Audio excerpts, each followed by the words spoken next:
The morning fog clung to Lakeview shores like a heavy blanket when I heard the pounding on my door. Out here in Pine Hollow, Michigan, where the pines whisper secrets and the lake mirrors the sky, unexpected visitors are as rare as a clear signal. It was June 12th, 2023, and I was still rubbing sleep from my eyes, pulling on a faded flannel, when I opened the cabin door to find three strangers standing on my dock like they'd already claimed it. My grandfather, Henry, built this place in the early 80s, his hands calloused from years of carpentry, his heart tethered to this strip of lakefront he called his sanctuary. He left it to me when lung disease took him, saying it was worth more than any bank account. But now, here was Clara, the HOA president, clutching a clipboard like a battle axe, flanked by two guys who looked like they'd rehearsed their nods. "We need to discuss your septic system," Clara said, her voice sharp enough to cut through the mist. Her eyes, cold and calculating, scanned my property like she was pricing it for auction. The violation notice she handed me felt heavier than paper should.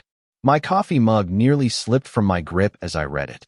$600 for a septic tank, posing risks to the lake ecosystem. Another $300 for obstructing community water access with my dock. $900 in fines, with a 10-day deadline to comply or face further enforcement.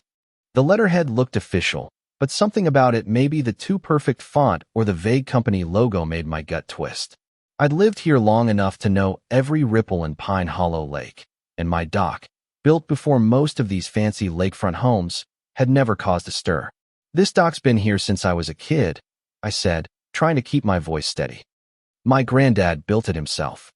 Clara's smile was all teeth, no warmth. "We're just protecting property values," she said, her sidekicks murmuring agreement. But their eyes kept darting to my dock, like they were already measuring it for new owners. That night, I sat on the dock, the lake lapping softly against the posts, and studied the notice under my flashlight. The fine print mentioned a water quality testing firm, EcoGuard Solutions, that I'd never heard of. No address, just a generic email and a phone number that felt suspiciously untraceable. The community bulletin board down by the marina only deepened my unease.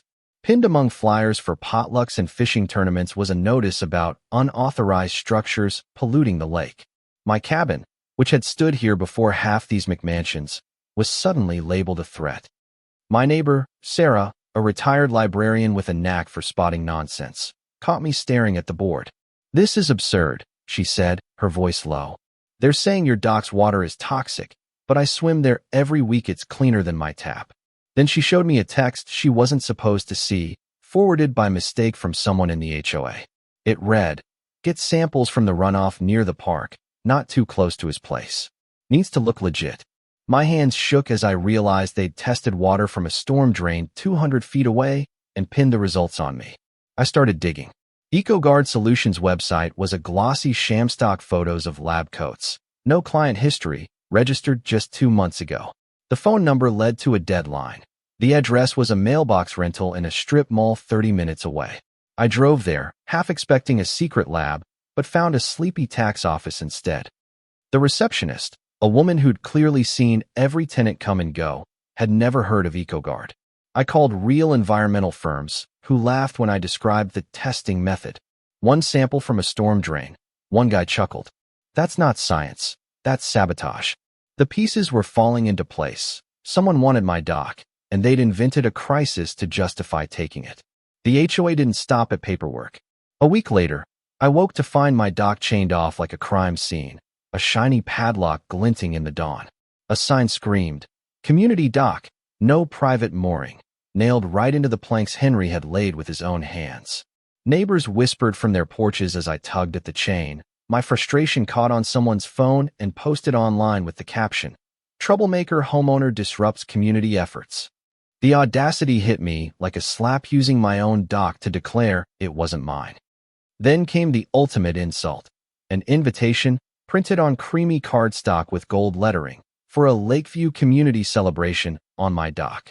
They were throwing a party on my property, calling it a public access area, and had the gall to invite me like I was just another neighbor. The party was a spectacle.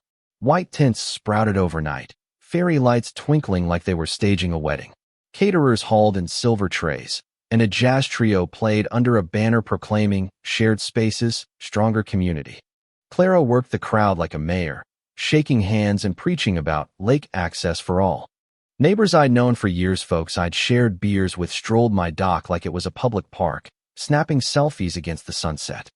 Kids ran across the planks where Henry once taught me to fish, and I overheard someone mutter, "Hope he doesn't crash this." From my cabin window, I watched, feeling like a ghost in my own life. Then Mark, the HOA's quiet accountant, showed up at my door, sweating despite the cool evening. He handed me an envelope, glancing nervously at the party. "I can't stay silent anymore," he whispered. Inside were financial records showing $2,500 from the dock improvement fund vanished into 3 payments, all signed by Clara, all to companies with no trace.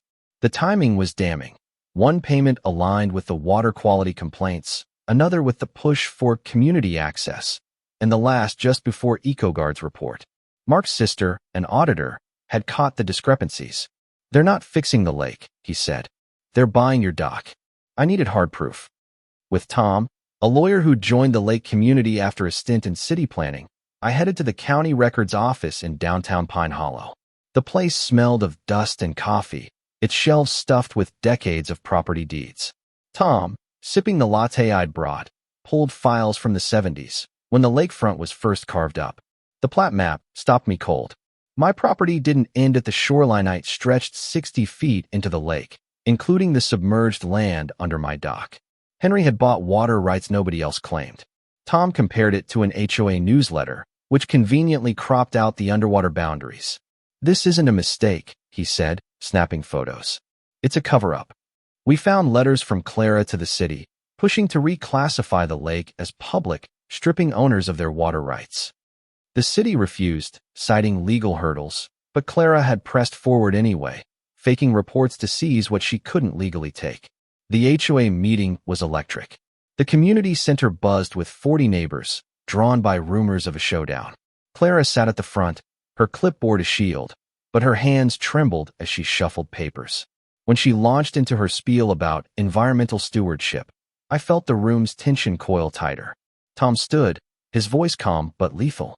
"Can you provide EcoGuard's license number?" he asked. The room froze. Clara stammered, her polished facade cracking.